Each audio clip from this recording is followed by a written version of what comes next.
कर रखा है। समाज, कोली समाज हमेशा से गौरवान्वित रहा है, कभी दलित ये रहा ही नहीं। अगर आप बिहार में देखेंगे तो राज्य रहा कोली समाज का, अगर महाराष्ट्र में देखेंगे तो आप समझते हो तानाजी मालुसरे जैसे प्रतापी वो हुए सेनापति। अगर गुजरात में देखेंगे तो पूरा एक क्षेत्र मानदाता जी महाराज का रहा। अगर जितने भी स्टेट हैं वहाँ देखेंगे तो कोली समाज कभी दलित समाज कह कर के इसको अपमानित किया जाता है, जबकि कोली समाज अन्य राज्यों में ओबीसी में भी कोली समाज है, एसटी में भी कोली समाज है, एससी में भी है और जनरल में भी है। ये सभी में कोली समाज है। जहाँ जिस राज्य की जैसी परंपरा रही, जैसी उसकी उपयोगिता रही और वहाँ पर उस कैटेगरी में उस कोली समाज को ला गया है। वो संविधान कोली समाज का नहीं है, वो अखिल भारतीय कोली समाज जो संगठन है उसका संविधान है। और आपका जो वाजिब है ये कि सिर्फ कोलियों में ही नहीं, हमारा कोली समाज अगर पीछे भी रहा है ना तो वास्तव में ही इस नशे की बदौलत रहा है। जो अपने राजनीतिक स्वार्थ के लिए दलित बताते हैं, कहीं कुछ कहते हैं कि कुछ कहते हैं, वो लोग अपनी रूप से जो जितने भी संगठन हैं वो संगठन अपने क्षेत्रों में सामाजिक संगठन है और अपने राष्ट्रीय संगठन है, वो अपने क्षेत्र में काम कर रहे हैं।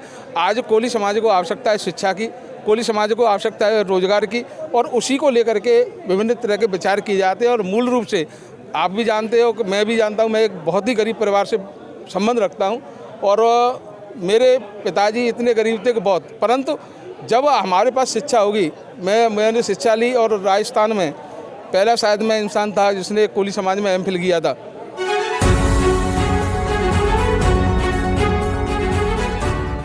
और घर यहाँ से जाने के बाद 4 घंटे में वो पहुंच गए, ये बात गलत हो गई। ये सब लोगों ने एकत्रित होकर तो ये हमारे ठीक है। इसी तरह ये लोग सामने जो समाज का संगठन चला रहे हैं, ये इस संविधान में प्रोविजन के खिलाफ चल रही है। और इसीलिए फिर से ये समाज में से कई लोगों ने मुझे रिक्वेस्ट की कि बजाय आप ये छोड़ देंगे तो ये खास करके समाज को तोड़ने का काम कर रहे हैं। ऐसे लोगों के हमने ये आज राष्ट्रीय अधिवेशन बुलाया है और फिर आप सबके बीच में भी हमारे घनश्याम शेट्टी ने और ये जो हमारे ने बताया और हमारे कल की चर्चा हुई थी कि इनमें हमने रेजोल्यूशन पास किया है। एक तो अब तक के उन लोगों ने महिला और युवाओं को कभी भी प्राधान्य नहीं दिया। कैसे देखते हैं आज 12वां अधिवेशन था कोली समाज का, तो किस तरीके से देखते हैं आज का ये अधिवेशन और कहाँ पर देखते हैं समाज को? देखो, समाज हमारा शुरुआत से ही कोली समाज बहुत अग्रणी रहा है। और एक चीज़ और बताऊं आपको जो किसी को नहीं पता है कि जिस समय सृष्टि का विकास हुआ और उस समय पूरी सभ्यता अपना तन रखने के लिए उसके पास कुछ नहीं था और वो आदिम अवस्था में थी। उस समय कोली समाज ऐसा था जिन्होंने कपड़े का आविष्कार किया और आविष्कार करके इस पूरी जगत जो सृष्टि है, इस सृष्टि की इज्जत को ढकने का काम किया। यही जाकर के आगे परंपरा मानदाता जी महाराज में चली, फिर आकर के झलकारी बाई जी से सरदार उधम सिंह, तथागत गौतम बुद्ध, ये सारी परंपराएं एक गौरवशाली इतिहास रहा है कोली समाज का। आज का जो सम्मेलन है ये हमारे लगभग 20 करोड़ जो कोली समाज के लोग हैं जो विभिन्न राज्यों में अलग अलग नामों से जाने जाते हैं। पुराना है कोली समाज तो आप ये समझ लो कि महाराजा श्री राम भगवान थे, उनसे 14 पीढ़ी पहले महाराजा मानदाता हुए और वहाँ से लेकर के आज तक ये शाक्य वंश हुआ, सूर्यवंश हुआ, सूर्यवंश में से शाक्य परंपरा चली, शाक्य परंपरा में तथागत गौतम बुद्ध हुए। तो ये तो कोली समाज तो बहुत पुराना है और कोली समाज को विभिन्न राज्यों में अलग अलग नामों से जाना जाता है। शाक्य जो है वो कोली समाज के शाक्य कोली ही हैं जो तथागत गौतम बुद्ध हुए थे, जो अपने सूर्यवंश में हुए थे और शाक्य कोली ही हैं। कोलियों में दो परंपरा हैं, एक है महावर और एक है शाक्य। मैं खुद शाक्य हूँ और शाक्य कोली हैं। और तुम्हारे जो थोड़ी सी एक जो प्रश्न उठ रहा है दिमाग में वो भी आपको क्लियर कर दूं कि शाक्य एक दूसरे भी लिखते हैं जो शायद कुशवाहों में से होते हैं, तो वो भी शाक्य हैं और हमारे जो कोलियों में जो शाक्य हैं वो हम हैं।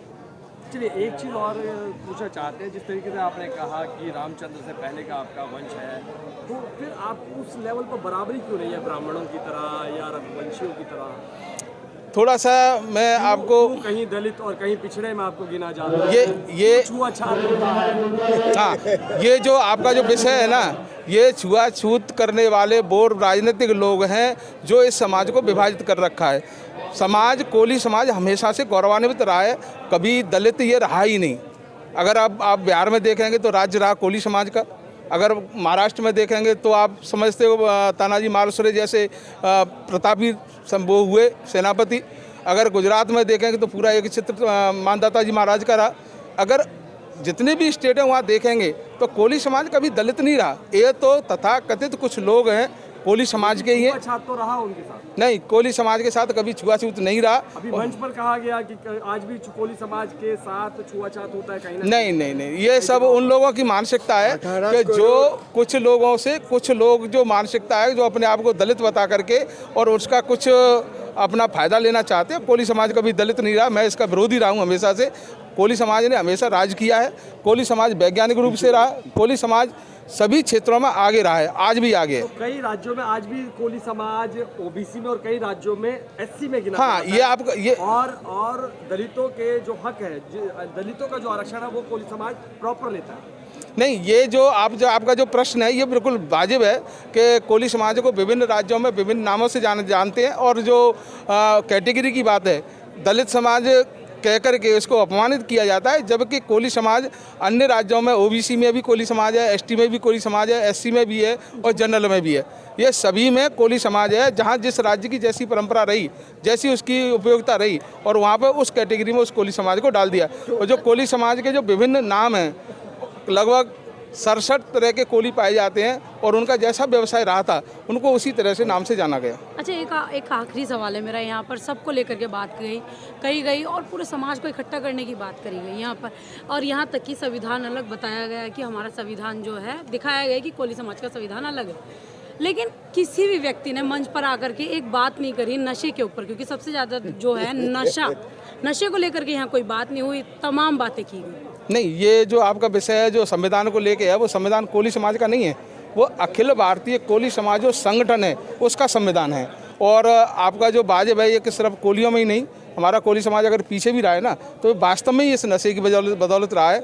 और इनको आपको थोड़ा सा मैं बैकग्राउंड में ले जा कर के बताना चाहूँगा कि उद्योग, जहाँ के आप जिस शब्द का आप उपयोग कर रहे हो ना, उद्योग धंधे, सबसे पहले उद्योग धंधे चलाने वाला आविष्कारक कोली समाज ही था, जिसने कपड़े का आविष्कार करके और इस धंधे की नींव डाली थी, और वही आगे जा कर के हमारे लिए एक गौरवान्वित करने वाला विषय बना। पूरा देश में भारत के संविधान को कितना मानता है कोली समाज? नहीं, कोली समाज पूर्ण रूप से भारतीय संविधान के अनुसार जीता है, और भारतीय संविधान के अनुसार अपनी कार्यपद्धति करता है, और संविधान में जो चलता है वही संविधान के समर्थन में और सब चीज़ें हैं। कोली समाज का कोई अलग से संविधान थोड़ी है, या कोली समाज का कोई अलग से राष्ट्र थोड़ी है।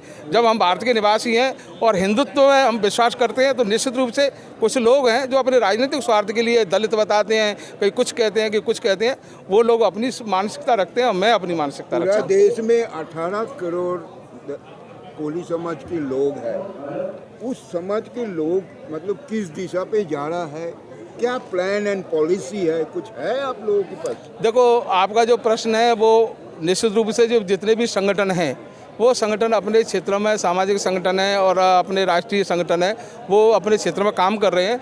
आज कोली समाज को आवश्यकता है शिक्षा की, कोली समाज को आवश्यकता है रोजगार की, और उसी को लेकर के विभिन्न तरह के विचार किए जाते हैं। और मूल रूप से आप भी जानते हो कि मैं भी जानता हूँ, मैं एक बहुत ही गरीब परिवार से संबंध रखता हूँ, और मेरे पिताजी इतने गरीब थे कि बहुत, परंतु जब हमारे पास शिक्षा होगी, मैंने शिक्षा ली, और राजस्थान में पहला शायद मैं इंसान था जिसने कोली समाज में एमफिल किया था, और फिर प्रिंसिपल रहा, प्रिंसिपल से फिर विधायक बना, विधायक के बाद 3 चुनाव लड़ा, आज राष्ट्रीय महामंत्री भी हूँ। तो आप शिक्षा को ही एक मूल मंत्र मान सकते हैं जो सफलता की ओर ले जाता है।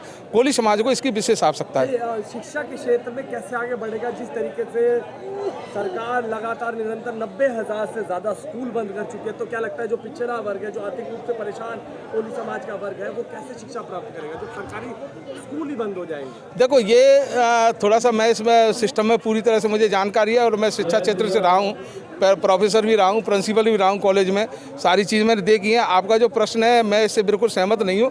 विद्यालय बंद करने की आवश्यकता कहाँ होती है? जहाँ पर संसाधनों को देख करके और वहाँ पर छात्र संख्या को देख करके। आज आप और हम सभी प्राइवेट स्कूलों में बच्चों को पढ़ाते हैं, क्यों पढ़ाते हैं? जब विद्यालय में सरकार इतना पैसा खर्च कर रही है तो हमें सरकारी विद्यालय को प्रायोरिटी देनी चाहिए, परंतु हम अपने लोगों को जो भी मॉडल स्कूल है उसमें पढ़ाने की कोशिश करते हैं। इससे वहाँ की जो अननेसेसरी रूप से जो संसाधन है उनका दुरुपयोग होता है और वहाँ पर एक स्कूलों में मैंने देखा है, मैं राजस्थान से बिलोंग करता हूँ, विशेषकर धौलपुर से, चंबल घाटी धौलपुर से बिलोंग करता हूँ। ऐसे स्कूलों में वहाँ छात्र संख्या है कितनी 10 और टीचर कितने लगा कर 5, तो ऐसे स्कूलों को बंद करना ही उचित होता है। उन संसाधनों का उपयोग कहीं दूसरी जगह किया जा सकता है। सरकार कोई भी हो, सरकार उस पॉलिसी के अनुसार चलती है जहाँ पर संसाधनों का बहुत से अधिक उपयोग हो सके। अच्छा, आपको क्या लगता है, आप खुद कौन से प्राइवेट स्कूल से पढ़े या सरकारी स्कूल? मैं सरकारी स्कूल से पढ़ा हूँ। मैं एक चीज़ बता दूँ आपको, हम 7 भाई बहन हैं जिनमें मेरी बड़ी बहन नहीं पढ़ी है, बाकी की सब हाई क्वालिफाइड और सब हमारे सरकारी स्कूलों में ही पढ़े हैं। तो आपको नहीं लगता कि आपने कहा कि जिस तरीके से लोग प्राइवेट की तरफ रुख कर रहे हैं, तो कहीं ना कहीं सरकार की खामियां रही है, वो चीज़ें, वो सुविधा सरकारी स्कूलों में मुहैया नहीं करा पाई सरकार, जिसकी वजह से लोग अपने बच्चे को प्राइवेट की सरकारी की प्राइवेट में पढ़ाना चाहते हैं? नहीं, देखो कुछ कमियां तो रही हैं, मैं मानता हूं इस चीज़ को, सरकार की पॉलिसी में कहीं ना कहीं कोई कमी रहती है, परंतु उससे ज़्यादा सोच खतरनाक ये है कि हम अपने बच्चों को डॉक्टर, इंजीनियर और अच्छी सुविधा देना चाहते हैं और उनको मॉडर्न स्कूल को, क्योंकि आज की वर्तमान परिस्थिति में ये हो गया है कि बच्चे को हम मॉडर्न स्कूलों में पढ़ाएंगे तो वो ज़्यादा ब्रिलियंट हो जाएगा, सरकारी स्कूलों में पढ़ाएंगे तो नहीं पढ़ पाएगा। ये सोच हमारे समाज के लिए और एक कोली समाज के लिए नहीं, सबके लिए घातक है। जब तक ये सोच नहीं निकलेगी, जब तक वो बच्चा, हम पढ़े सरकारी स्कूलों में जा करके हमने देखा है बस्ता ले जाते थे, पट्टी ले जाते थे, परंतु आज जब तक बच्चा टाई लगा करके जूता पहन के नहीं जाएगा तो न तो माँ को सेटिस्फैक्शन मिलता है, ना पिता को सेटिस्फैक्शन मिलता है। जब इससे बाहर निकलेंगे तभी सरकारी स्कूलों की जो स्थिति है वो सुधरेगी और हमारी शिक्षा की स्थिति भी सुधरेगी।